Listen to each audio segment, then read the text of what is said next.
Hello जय हिंद दोस्तों। तो आज मैं नेक्स्ट लेक्चर के साथ आप लोगों के साथ जुड़ा हूँ और इसमें हम लोग कौन कौन से टॉपिक के बारे में चर्चा करेंगे। आइए पहले हम एक झलक पूरे क्वेश्चन को मैं देख लेता हूँ, ठीक है। मैं फिर बाद में विस्तार से बताऊँगा। तो आज हम लोग मैटर के बारे में चर्चा करेंगे, यानी पदार्थ के बारे में, पदार्थ के वर्गीकरण के बारे में चर्चा करेंगे। इससे संबंधित जुड़े हुए उदाहरण के बारे में चर्चा करेंगे। फिर इससे 2 नंबर वाले जो क्वेश्चन है इससे जुड़े हुए अधिक जानकारी पिछले लेक्चर में मैं दिया हूँ, आप अगर नहीं देखे हैं तो आप उसे देख सकते हैं। मिश्रण के बारे में देख ही लेंगे। फिर हम लोग देखेंगे कि पौधों में जो भोजन बनता है वो कहाँ बनता है ना, कैसे बनता है, इसकी चर्चा कर चुके हैं पिछले लेक्चर में। कुछ मात्रक से क्वेश्चन होगा। फिर हम लोग एक फिजिक्स का इम्पोर्टेंट टॉपिक जो बहुत कन्फ्यूजन वाला टॉपिक होता है कि अवतल दर्पण में प्रतिबिंब कहाँ बनेगा, है ना, कैसा बनेगा, है ना।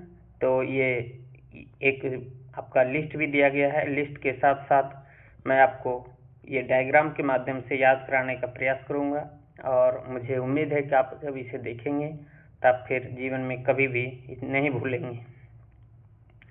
फिर हम लोग देखेंगे कि पौधों को किस किस प्रकार के पोषक तत्वों की आवश्यकता होती है और वो कहाँ से प्राप्त होता है, और अन्य क्वेश्चन को की भी हम लोग चर्चा करेंगे, ठीक है। तो टोटल आपके बीच 30 क्वेश्चन है। फिर धातु के कुछ धातु और धातु के गुणों के बारे में चर्चा करेंगे, है ना। आइए शुरुआत करते हैं बिना देर किए हुए। पहले क्वेश्चन की ओर हम लोग चलेंगे। पहला क्वेश्चन है दोस्तों कि निम्न में से कौन शुद्ध पदार्थ हैं, है ना। निम्न में से कौन शुद्ध पदार्थ हैं, निम्न में से कौन शुद्ध पदार्थ हैं। शुद्ध पदार्थ के बारे में पूछा जा रहा है। तो शुद्ध पदार्थ, सबसे पहले हम लोग चर्चा करेंगे कि पदार्थ किसे कहते हैं। किसके बारे में चर्चा करेंगे दोस्तों कि पदार्थ किसे कहते हैं, ठीक है। पदार्थ किसे कहते हैं। तो पदार्थ देखिए वह वस्तु होता है जिसके पास अपना द्रव्यमान हो और कुछ आयतन घेरता हो, यानी कुछ स्थान घेरता हो, उसे क्या कहते हैं हम लोग, पदार्थ कहते हैं। तो क्वेश्चन पूछा है कि पदार्थ क्या है। तो वह वस्तु जो कुछ जिसके पास कुछ आयतन हो और अपना स्थान घेरता हो उसे क्या कहते हैं हम लोग, पदार्थ कहते हैं। पदार्थ के वर्गीकरण 2 तरह से किए जाते हैं। आइए हम लोग पहले इससे डिटेल के बारे में हम लोग चर्चा कर लेंगे, फिर आप क्वेश्चन का आंसर स्वयं दे सकते हैं। तो देखिए दोस्तों, सबसे पहले पदार्थ के बारे में हम लोग चर्चा कर लिए हैं कि पदार्थ किसे कहते हैं, जिसके पास अपना द्रव्यमान हो और कुछ स्थान घेरता है उसे हम लोग क्या कहते हैं, पदार्थ कहते हैं। अब हम लोग पदार्थ के क्लासिफिकेशन को देखेंगे, यानी पदार्थ का वर्गीकरण। पदार्थ के वर्गीकरण के अंतर्गत देखा जाए तो पदार्थ के कितने वर्गीकरण हैं। तो पदार्थ के वर्गीकरण आपका 2 तरह से किए गए हैं। कितने तरह से, 2 तरह से। एक है भौतिक वर्गीकरण और दूसरा है रासायनिक वर्गीकरण। भौतिक आधार पर 3 प्रकार के पदार्थ पाए जाते हैं, है ना। भौतिक आधार पर कितने तरह के पदार्थ हैं, 3 तरह के। कौन कौन, ठोस, द्रव और गैस। ठोस, द्रव और गैस, ठीक है। ये इसके बारे में हम लोग चर्चा बाद में करेंगे कि ठोस का गुण क्या होता है। ऐसे पिछले लेक्चर में मैं इसके बारे में चर्चा किया था। अगर आप नहीं देखे हैं तो आप पिछले लेक्चर में देख सकते हैं, और अगर फिर से जानना हो तो आप कमेंट बॉक्स में बताएं, इसके बारे में डिटेल हम लोग चर्चा करेंगे। तो भौतिक आधार पर पदार्थ कितने प्रकार के, 3 प्रकार के। कौन कौन, ठोस, द्रव और गैस। फिर देखेंगे हम लोग रासायनिक आधार पर कितने प्रकार के होते हैं।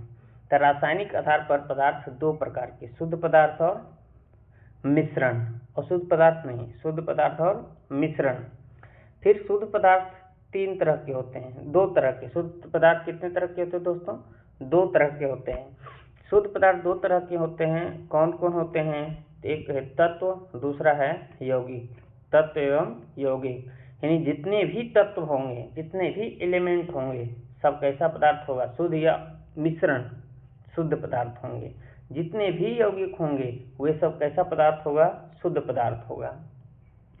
अब हम लोग मिश्रण के बारे में चर्चा करते हैं कि मिश्रण कौन कौन है ना, मिश्रण के बारे में।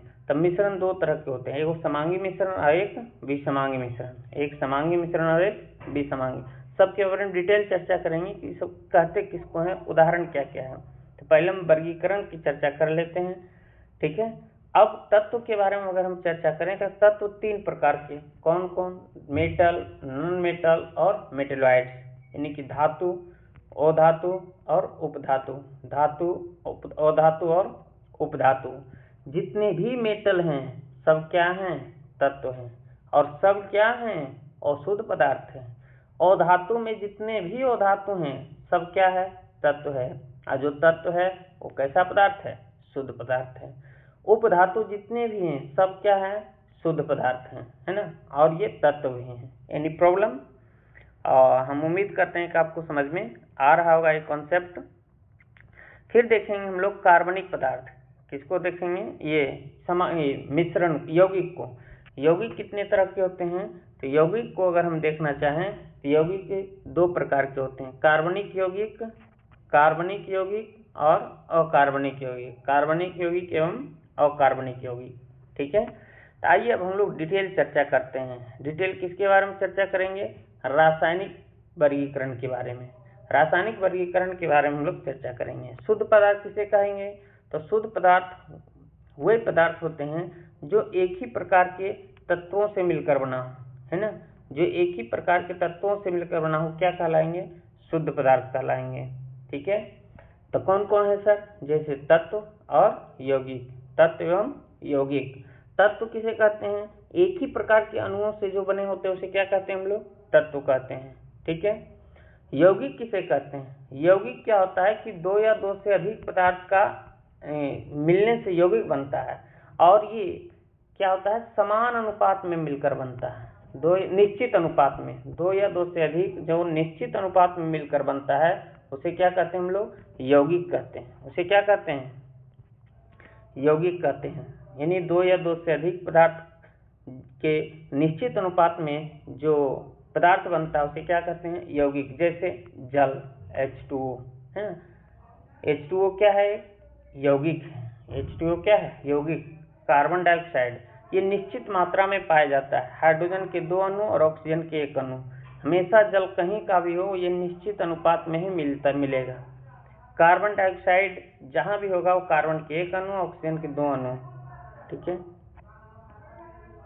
आगे हम लोग चर्चा करेंगे कि ये धातु किसे कहते हैं, तो धातु के गुण के आधार पर देखा गया है, या फिर हम लोग इलेक्ट्रॉन के आधार पर देखें तो धातु वे पदार्थ होते हैं जो इलेक्ट्रॉन को क्या करते हैं, त्याग करते हैं, उसे हम धातु कहते हैं। और धातु वे पदार्थ हैं जो इलेक्ट्रॉन का ग्रहण करते हैं, और उपधातु ये दोनों के बीच के गुणों को दर्शाता है। धातु और धातु दोनों के गुण, बीच के गुणों को दर्शाने वाले पदार्थ को क्या कहते हैं हम लोग, उपधातु कहते हैं, ठीक है।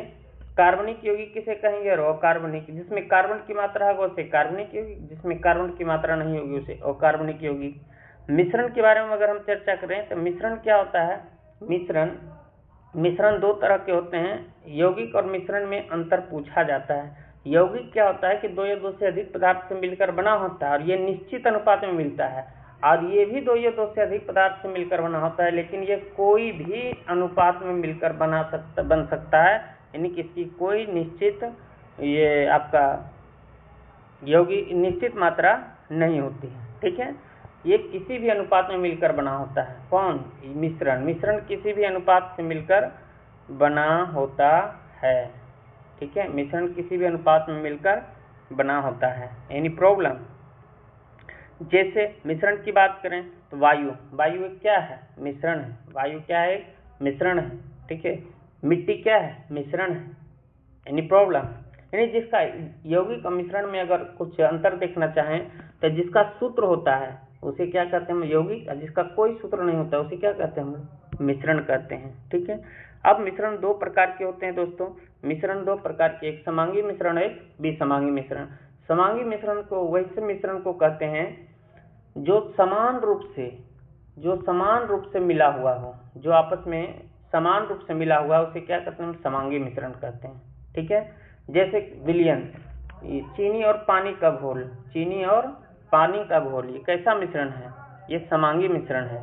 विसमांगी मिश्रण वे मिश्रण होते हैं जो समान रूप से मिला हुआ नहीं होता है, ठीक है। जैसे कीचड़, कीचड़ क्या है, एक विषमांग मिश्रण है, ठीक है, इसमें कोई समान रूप से मिश्रित नहीं होती है। तो दोस्तों हम उम्मीद कर रहे हैं कि आप लोगों को पदार्थ के वर्गीकरण को अच्छी ढंग से जान गए होंगे। तो आइए अब हम लोग चर्चा करते हैं क्वेश्चन पर। क्वेश्चन है दोस्तों, निम्न में से कौन शुद्ध पदार्थ है? तो वायु, दूध, पानी, स्टील। तो इसमें शुद्ध पदार्थ कौन सा है? तो शुद्ध पदार्थ आपका है जल। शुद्ध पदार्थ कौन सा होगा? जल, क्योंकि जल एक क्या है? यौगिक। जल एक क्या है? यौगिक। और आपको बताए थे दोस्तों कि शुद्ध पदार्थ वही होता है जो तत्व और यौगिक है। जितने भी तत्व एवं यौगिक है सब कैसा पदार्थ है? शुद्ध पदार्थ है, ठीक है। अब यहाँ पर अगर देखने की प्रयास करें हम वायु को, तो वायु एक मिश्रण है। वायु एक क्या है? मिश्रण है। इसमें सभी गैस ये का मिश्रण, गैसों का मिश्रण। किसका मिश्रण है? गैसों का मिश्रण। दूध भी एक क्या है? मिश्रण है। निश्चित अनुपात में ये आपका नहीं, ये एक ही प्रकार के तत्व से मिलकर नहीं बने होते हैं। दूध में पानी का भी मात्रा होता है, न्यूट्रिएंट्स यानी पोषक पदार्थ का भी मात्रा होता है, ठीक है। अब पानी यौगिक है इसलिए शुद्ध पदार्थ है। स्टील क्या है सर? स्टील लोहा और कार्बन के मिलने से क्या बनता है? स्टील बनता है, यानी कि ये भी क्या है? मिश्रण है और निश्चित अनुपात में मिलता नहीं है, इसलिए इसका आंसर क्या होगा? पानी। अगला क्वेश्चन देखेंगे। अगला क्वेश्चन है कि ठोस से गैस बनने की प्रक्रिया क्या कहलाती है? तो आपको अवस्था परिवर्तन के बारे में बहुत सी जानकारी दिया गया है पिछले क्लास में कि ठोस से द्रव बनता है तब क्या कहलाता है ना। ठोस से द्रव बनता है क्या कहलाता है? द्रव से गैस बनता है तब क्या कहलाता है?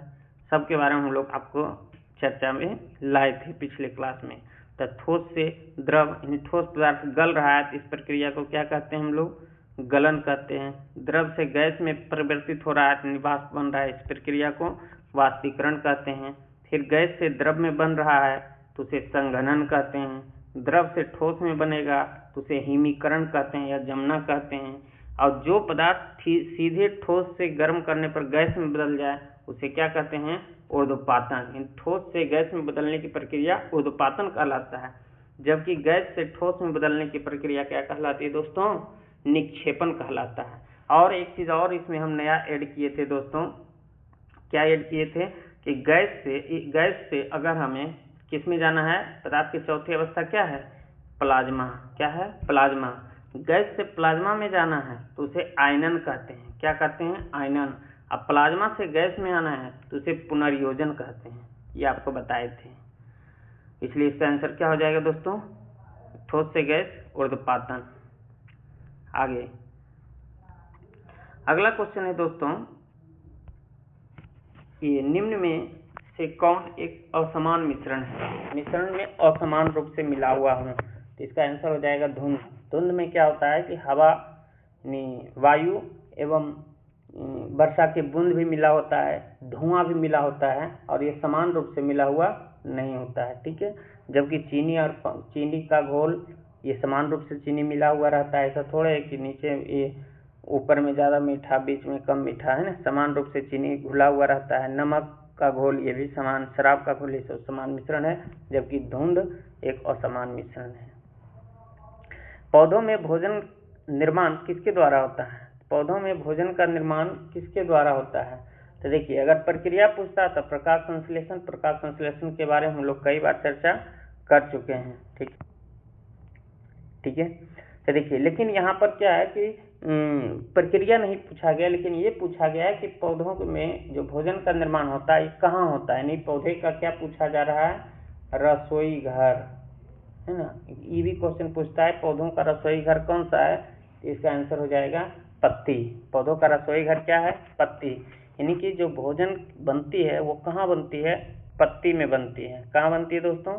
पत्तियों में बनती है। आइए हम लोग फिर से एक बार इस प्रोसेस को समझने का प्रयास करते हैं। तो देखिए, आपको बताए थे कि प्रकाश संश्लेषण के द्वारा भोजन बनता है, और उसमें कौन सी गैस की जरूरत होती है? Carbon dioxide. कहाँ से होती है? फ्रॉम एयर, यानी कि हवा से मिलती है, वायुमंडल से। वाटर की जरूरत होती है, ये फ्रॉम सोयल, यानी कि मिट्टी से प्राप्त हो जाती है। फिर सूर्य के प्रकाश और क्लोरोफिल की उपस्थिति में ही ये अभिक्रिया करके क्या बनाता है? ग्लूकोज बनाता है, यानी कार्बोहाइड्रेट, जो कि भोजन मुख्य भोजन है। और आपको बताए थे कि गौण उत्पाद के रूप में क्या देती है, ऑक्सीजन देती है। और ये सारी प्रोसेस कहाँ होती है, लीफ में, यानी कि पत्ती में, वो लीफ ग्रीन लीफ में होती है। Any problem?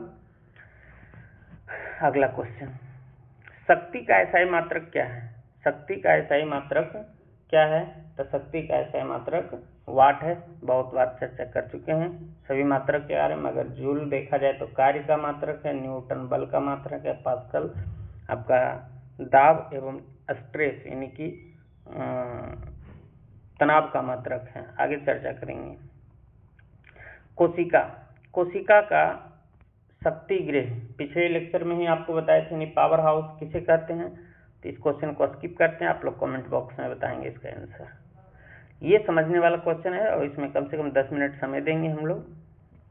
क्वेश्चन पूछता है अवतल दर्पण में यदि वस्तु फोकस पर हो तो प्रतिबिंब कहाँ बनेगा। कभी पूछे है प्रतिबिंब कहाँ बनेगा, कभी पूछे है प्रतिबिंब की प्रकृति कैसी होगी। ये सब के बारे में हम लोग पहले इसका डायग्राम देख लेते हैं, फिर ये टेबल देखेंगे, आप लोग स्वतः आंसर बता सकते हैं। हम उम्मीद करते हैं कि आप लोगों को थोड़ा मोड़ा दर्पण से संबंधित जो मुख्य बिंदु होते हैं उस वो आपको पता होगा। जैसे मुख्य बिंदु में आपका वक्रता केंद्र क्या होता है, फोकस क्या होता है, त्रिज्या क्या होता है, ध्रुव क्या होता है। और अगर ये सब की भी जानकारी आपको चाहिए तो आप कमेंट बॉक्स में लिखेंगे, तो स्पेशल मैं ये दर्पण से संबंधित एक वीडियो लाऊंगा और उसमें सभी पॉइंट को समझाने का प्रयास करूंगा। मैं अभी फोकस करता हूँ प्रतिबिंब के बारे में। तो देखिए अवतल दर्पण, सबसे पहले दर्पण दो प्रकार के होते हैं, इसकी चर्चा आगे हम करेंगे, लेकिन शॉर्ट में बता देते हैं। एक होते हैं अवतल दर्पण, एक होता है उत्तल दर्पण। अवतल दर्पण वह दर्पण होता है जो अवतल, ये दोनों गोलीय दर्पण है, ठीक है। तो वह गोलीय दर्पण जिसका परावर्तक पृष्ठ कैसा होता है, धंसा हुआ रहता है, यानी कि ये जो सूर्य के प्रकाश को परावर्तित करते वो क्या होता है, धंसा हुआ। और उत्तल दर्पण में परावर्तक पृष्ठ क्या होता है, उभरा हुआ होता है, ठीक है। तो आइए हम लोग अवतल दर्पण में प्रतिबिंब की स्थिति को देखते हैं। तो प्रतिबिंब की स्थिति छह रूप से देख सकते हैं, ठीक है। पहली बार ये जो ए बी दिख रहा है, ये जो ए बी दिख रहा है, इसकी मैं थोड़ा सा अच्छा पतला ही है ये, चलिए देखते हैं। ये वस्तु है, ये जो ए बी दिख रहा है ये वस्तु है, ये एरो लगाया गया है, मतलब कि ये सीधा वस्तु है। और ये कहाँ रखा गया है, यहाँ पर लिखा हुआ है अनंत पर है, यानी पहली बार वस्तु कहाँ है, अनंत पर है। वस्तु कहाँ है दोस्तों, अनंत पर है। जब वस्तु अनंत पर है तब ये इसका जो प्रतिबिंब कैसे बनता है, इसकी डिटेल चर्चा अगर देखना है कि ये अनंत से प्रकाश की किरण आई, परावर्तित हुई, फिर एक आपका फोकस से होकर गई, तो ये कहाँ पर काटी, जहाँ काटते हैं वहाँ प्रतिबिंब बनता है। इतना डिटेल अगर जानना है तो आप कमेंट बॉक्स में लिखेंगे, तो मैं इसका स्पेशल वीडियो बनाऊंगा। बस अभी इतना जानिए कि वस्तु कहाँ रहता है और प्रतिबिंब कहाँ बनता है, ठीक है। तो ये वस्तु अनंत पर है, तो यहाँ जहाँ पर दो परावर्तित किरणें काटता है उसे वहाँ पर प्रतिबिंब बनता है, ठीक है। तो देखिए पहली बार अगर देखें तो अनंत पर वस्तु है, तो इसका प्रतिबिंब काट कहाँ रहा है दोस्तों, फोकस पर। वस्तु कहाँ है, अनंत पर, काट कहाँ रहा है, फोकस पर। तो क्वेश्चन पूछेगा जब वस्तु अवतल दर्पण में जब वस्तु अनंत पर हो तो प्रतिबिंब कहाँ बनेगा, फोकस पर हो। अब अनंत से थोड़ा सा इस साइड बढ़ते हैं आगे, तो अनंत से आगे बढ़ेंगे तो क्या कहलाएगा, सी पर तो नहीं है कहलाएगा, ये सी से परे है, ये क्या कहलाएगा, सी से परे। यानी वस्तु कहाँ है दोस्तों, ये वस्तु है सी से परे, यानी कि हम बढ़ रहे हैं, वस्तु को बढ़ा रहे हैं हम ध्रुव की ओर। तो प्रतिबिंब कहाँ पहले था, फोकस पर, अब प्रतिबिंब इधर की ओर बढ़ते जाएगा। बस हम क्या कर रहे हैं दोस्तों, एक मिनट अगर हम फिर से समझाने का प्रयास करें। देखिए वस्तु यहाँ पहले था, अब हम लोग वस्तु को बढ़ाएंगे इस ओर, दाईं ओर, तब प्रतिबिंब बढ़ेगा किधर, बाईं ओर। ये कॉन्सेप्ट को आप ध्यान में रखिएगा। पहली बार तो ये याद रख लेना है कि अनंत पर रहेगा तो कहाँ बनेगा, फोकस पर। अब सी से परे है वस्तु, वस्तु कहाँ है, सी से परे। अब तो फोकस पर नहीं बनेगा, अब बनेगा फोकस और वक्रता केंद्र, सी को कहते हैं वक्रता केंद्र, यानी कि जब सी से परे हों तब प्रतिबिंब कहाँ बनेगा, सी और एस के बीच बनेगा। अच्छा ये देखिए वस्तु सीधा है, लेकिन यहाँ पर बन रहा है आपका उल्टा, एकदम बिंदु साइज का बन रहा है, छोटा बन रहा है, ये भी क्वेश्चन पूछता है। जबकि यहाँ पर अगर हम देखना चाहें सी से परे में, तो वस्तु ऐसे सीधा है लेकिन प्रतिबिंब कैसा बन रहा है, उल्टा। ये 5 स्थिति में वस्तु का प्रतिबिंब हमेशा क्या होगा, उल्टा बनेगा। जब अनंत पर, सी से परे, सी पर, सी और एफ के बीच हों, फिर देखेंगे कि जब आपका ध्रुव फोकस पर हों, ये 5 स्थिति में वस्तु हमेशा कैसा बनेगा दोस्तों, उल्टा बनेगा। और उल्टा जब जब कहें तो उल्टा के साथ आप लोग स्वयं समझ लीजिएगा कि वहाँ कहाँ कैसा बनेगा, वास्तविक। ठीक है, यानी वास्तविक और उल्टा में संबंध है। देखिए, जब वस्तु अनंत पर था तो कहाँ बना, फोकस। पहले एक चीज याद रखते हैं, याद करते हैं, अनंत पर हो तो कहाँ बनेगा, फोकस पर। सी से परे हो वस्तु तब कहाँ बनेगा, सी और एफ के बीच बनेगा। यहाँ देखिए बन रहा है उल्टा। ठीक है, और जब वस्तु सी पर हो तो देखिए प्रतिबिंब भी कहाँ बन रहा है, सी पर, यानी सी पर क्या है, समान है। फिर देखेंगे, देखिए वस्तु इधर हो रहा है, ठीक है, तब प्रतिबिंब धीरे धीरे देखिए इधर हो रहा है, एफ और सी के बीच आया, अब की बार सी पर आया, तो अभी कहाँ जाएगा, सी और सी से परे चला जाएगा। ठीक है, तो देखिए अगला बार वस्तु कहाँ जा रहा है, रख रहे हैं हम, पहले रखे थे अनंत पर, फिर रखे सी से परे, फिर रख दिए सी पर, तो सी पर ही बन गया। अब सी से परे वस्तु को रख रहे हैं, सॉरी वस्तु को कहाँ रखेंगे, वस्तु को इधर बढ़ाना है ना आपका, इस साइड, तो सी और एफ के बीच। अब वस्तु का प्रतिबिंब कहाँ तक बन चुका था, सी तक बन चुका था, अब कहाँ बनेगा, सी से परे। अभी भी वस्तु कैसा बन रहा है दोस्तों, उल्टा बन रहा है, जबकि प्रतिबिंब उल्टा बन रहा है, वस्तु सीधा है। ठीक है, अब देखिए कहाँ तक हम वस्तु को पहुंचा दिए हैं, सी और एफ के बीच वस्तु को पहुंचाए हैं, तब प्रतिबिंब बन गया सी से परे। अब वस्तु कहाँ जाएगा, एफ पर। अब वस्तु कहाँ रखाएगा, एफ पर। अब बताइए, सी पर बन ही गया था, यहाँ पे सी से परे बन ही गया यहाँ पर, तो अब सी से परे जब जगह नहीं है तब कहाँ बनेगा दोस्तों, अनंत पर। अब जगह नहीं है, अनंत पर, यानी जब वस्तु फोकस पर हो तब प्रतिबिंब कहाँ बनेगा, अनंत पर बनेगा, यानी प्रॉब्लम। अब एक ही जगह बचा है, वस्तु को और इधर खिसकाना चाह रहे हैं, तो खिसका के कहाँ ले जा सकते हैं हम, एफ पर आ ही गया, तो अब ले जाइए पी और एफ के बीच, पी और एफ के बीच, यानी ध्रुव और फोकस के बीच। और जब ध्रुव और फोकस के बीच जाएंगे तब इधर तो अनंत तक वस्तु बन ही गया, तो अब इधर जगह ही नहीं है, तो अब बस प्रतिबिंब कहाँ बनेगा, दर्पण के सामने बनेगा, यानी दर्पण के पीछे बनेगा। कहाँ बनेगा, दर्पण के पीछे बनेगा। और ये बस ये जो बनेगा दोस्तों, ये कैसा बनेगा, सीधा बनेगा। देखिए वस्तु ये भी ऊपर की ओर एरो है, यहाँ भी ऊपर की ओर एरो है, और ये वस्तु से कैसा बनेगा, बड़ा बनेगा। वस्तु से कैसा बनेगा, बड़ा बनेगा। ठीक है, तो हम उम्मीद करते हैं कि आपको समझ में आ गया होगा। अभी मैं रफ में आपसे क्वेश्चन, ये मैं डायग्राम बनाता हूँ, आप जवाब देते जाइएगा बोल बोल कर। देखिए पहली बार वस्तु कहाँ रख रहे हैं दोस्तों, अनंत पर, तो बनेगा कहाँ, ये अनंत, अनंत का संकेत मैं लिख देता हूँ, अनंत पर बन रहा है, तो वस्तु कहाँ बनेगा, फोकस पर। अब अनंत से आगे जाएंगे तो कहाँ जाएंगे, सी से परे, सी से परे, तब कहाँ बनेगा दोस्तों, एफ और सी के बीच बनेगा। और अगर अगली बार वस्तु हम कहाँ ला रहे हैं, सी पर, वस्तु को कहाँ ला रहे हैं दोस्तों, सी पर ला रहे हैं, तो प्रतिबिंब भी कहाँ बनेगा, सी पर बनेगा। 3 स्थिति क्लियर। अब सी और एफ के बीच जब वस्तु को लाएंगे तब प्रतिबिंब कहाँ बनेगा, सी से परे बनेगा। ठीक है, अब हम वस्तु को कहाँ ला रहे हैं, फोकस पर, तब प्रतिबिंब सी से परे जब हो ही गया, तब एक एक बचा है कौन, अनंत पर। ठीक है, अब इधर जगह ही खत्म हो गया, अब कहाँ पहुंचेंगे हम लोग, पी और एफ के बीच, तो अनंत तक इधर बन ही गया था, तब दर्पण के पीछे बनेगा, सीधा बनेगा। कैसा बनेगा, सीधा बनेगा। ठीक है, आइए क्वेश्चन को अब हम लोग इस टेबल को देख लेते हैं एक बार। ठीक है, टेबल को अगर हम ध्यान से देखना चाहें दोस्तों, टेबल को, तो देखिए वस्तु अनंत पर है, तो प्रतिबिंब की स्थिति, यानी प्रतिबिंब कहाँ बनेगा, फोकस पर बनेगा। कैसा बनेगा, एकदम बिंदु साइज का बनेगा। फिर अनंत पर वो जो कैसा बना, अत्यंत छोटा। यही चीज तो याद भी नहीं रखना, आपको बताए थे 5 स्थिति तक में कैसा बनेगा, वास्तविक एवं उल्टा, यानी जहां जहां वास्तविक होगा वहां उल्टा बनेगा। ठीक है, अब अनंत के बाद वस्तु कहाँ है, सी से परे, सी से परे, सी से परे है, सी से परे रहेगा तो एफ और सी के बीच, फिर कैसा बनेगा, थोड़ा छोटा, ये बिंदु साइड थोड़ा बड़ा होगा, बिंदु साइड, आई वास्तविक उल्टा है ध्यान। सी पर हो तो सी पर बनेगा समान बनेगा, ये तो बहुत आसान है, सी पर है सी पर बनेगा समान बनेगा। सी और एफ के बीच हो तो सी से परे बनेगा बड़ा बनेगा, एफ पर हो अनंत पर बनेगा अत्यधिक बड़ा बनेगा, और जब इधर फुल हो गया अनंत पर बन गया तब पी और एफ के बीच रखिए, दर्पण के पीछे बनेगा बड़ा बनेगा, बहुत बड़ा बनेगा।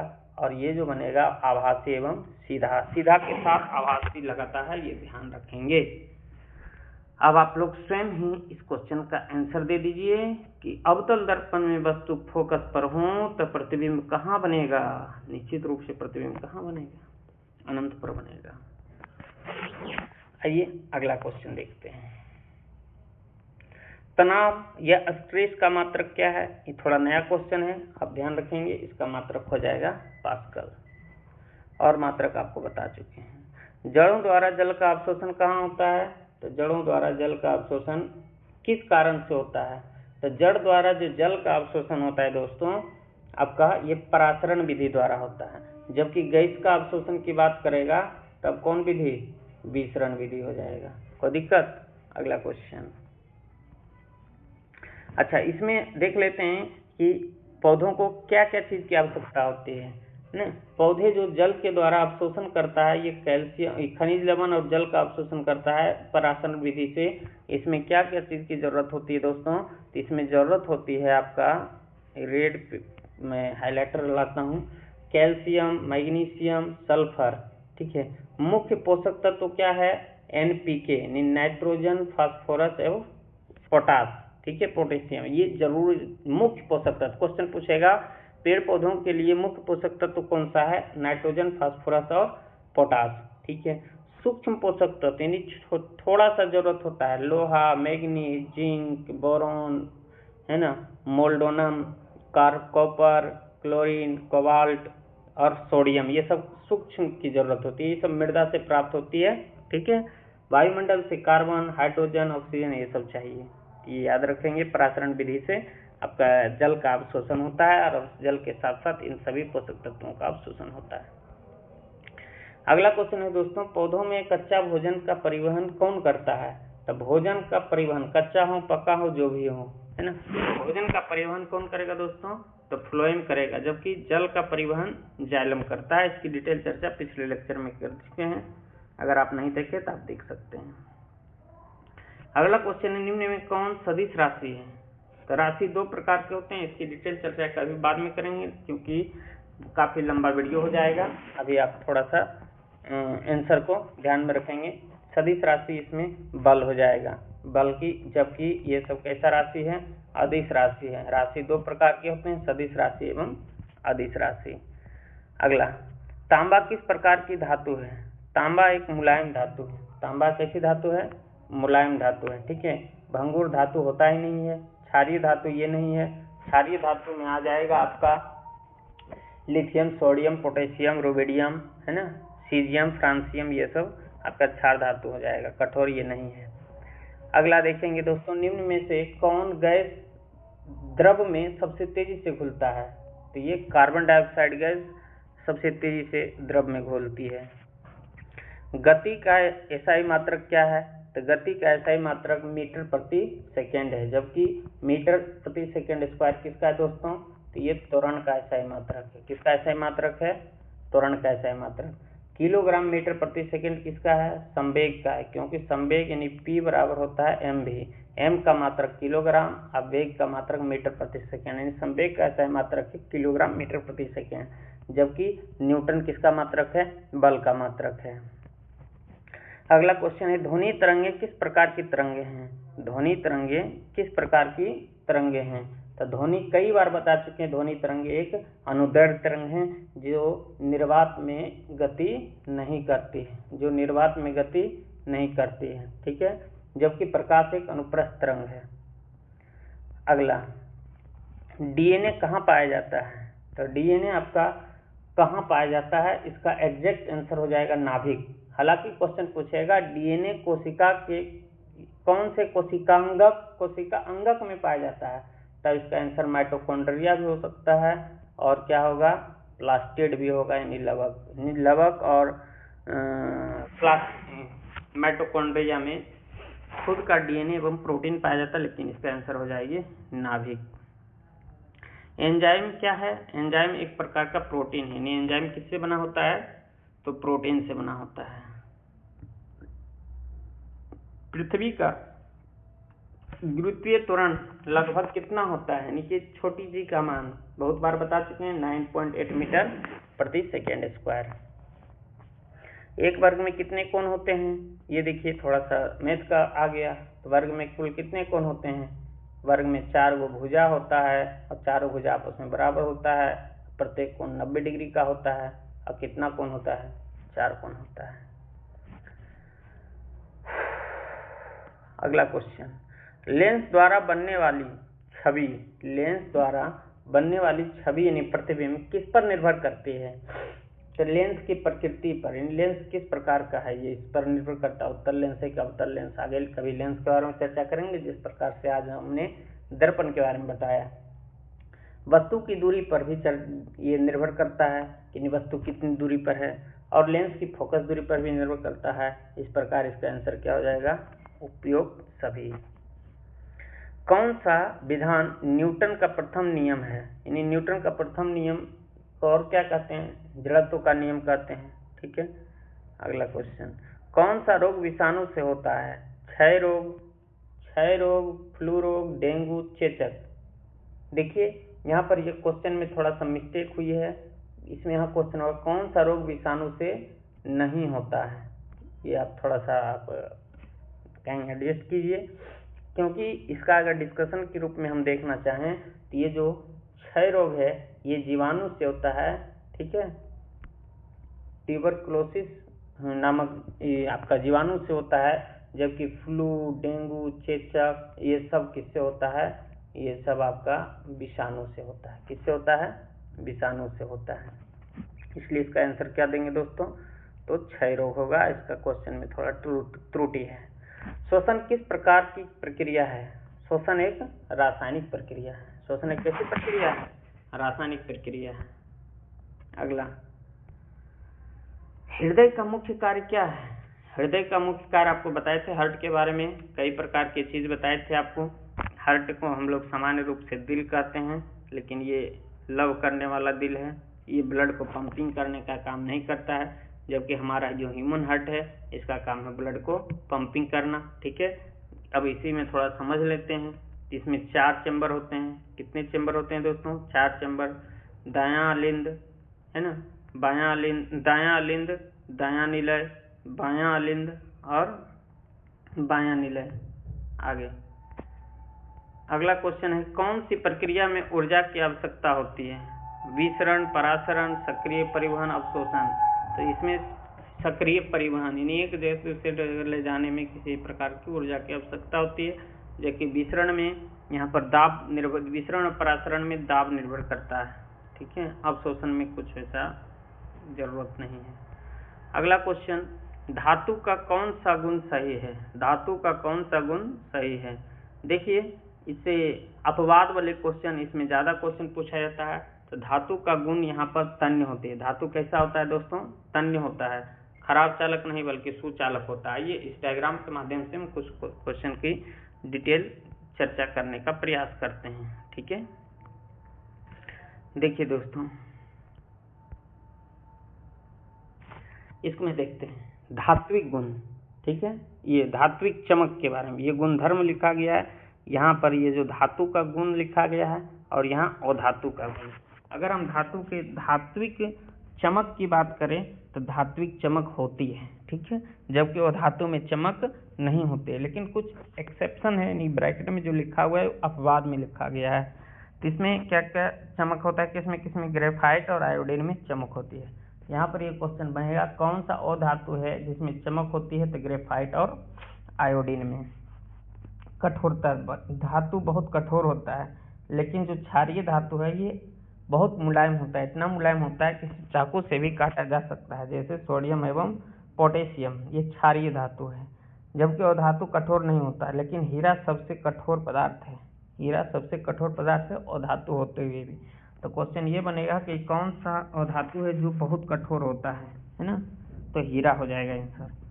आघात वर्ध्यता की बात करें हम आघात वर्धनीय का, तो जो आघात वर्धनीय है ये धातु अत्यधिक आघात वर्धनीय होता है, लेकिन कुछ धातु हैं जो आघात वर्ध नहीं होता, जैसे जिंक, एंटीमनी, आर्सेनिक।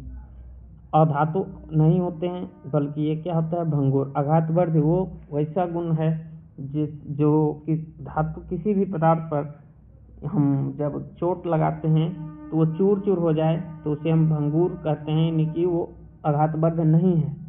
ठीक है, जो चूर नहीं हो बल्कि चिपटा हो जाए तो उसे क्या कहते हैं हम लोग, आघातवर्ध। वन्यता नहीं बल्कि इसका ये तन्यता होगा।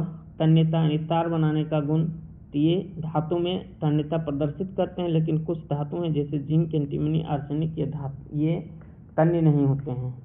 और अधातु में क्या हो जाएगा, तन्य नहीं है, जबकि कार्बन फाइबर तन्य होता है। और ये अपवाद में चालक। चालक में क्या होगा कि धातु ऊष्मा एवं विद्युत का सुचालक होता है ना, यानी ऊष्मा भी प्रवाहित किया जा सकता है और विद्युत भी धातु में प्रवाहित किया जा सकता है, लेकिन एक्सेप्शन में है आपका बिस्मथ, यानी कि ये कुचालक होता है। जबकि अधातु कुचालक पदार्थ होता है, लेकिन ग्रेफाइट विद्युत का सुचालक है, जबकि कार्बन भी विद्युत का सुचालक है। अवस्था में देखें तो ठोस आपका ये धातु ठोस अवस्था में होता है, लेकिन एक धातु है जो द्रव अवस्था में होता है, वो क्या है, पारा। और अधातु ठोस, द्रव और गैस तीनों अवस्था में होते हैं। घनत्व के बारे में देखें तो धातु का घनत्व अधिक होता है, लेकिन सोडियम और पोटेशियम का घनत्व कम होता है। और अधातु का घनत्व क्या होता है, कम होता है। अपवाद में कौन है, हीरा। क्वथनांक एवं घनत्व, धातु का क्वथनांक अधिक होता है ना, जबकि ये और गैलियम एवं सोडियम इसका घनत्व और क्वथनांक कम होता है, और इसका कम ही होता है, लेकिन कार्बन का अधिक होता है।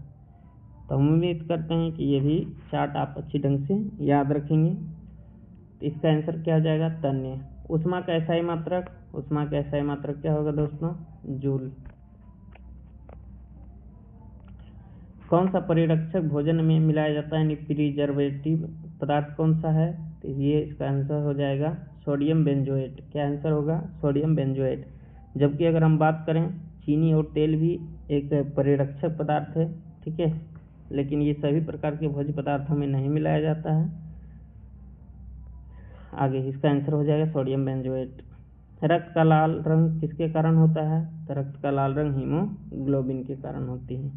अंतिम क्वेश्चन है दोस्तों कि ऊर्जा संरक्षण का नियम किस पर लागू है, तो ये सभी तंत्र पर लागू होता है, ठोस, द्रव, जीवित सब पर।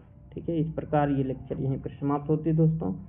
अगर आपको ये लेक्चर पसंद आती है तो आप लाइक करें, सब्सक्राइब करें एवं अपने दोस्तों को शेयर भी करें। इसी के साथ मैं अपने क्लास को बंद करता हूँ। जय हिंद, जय भारत।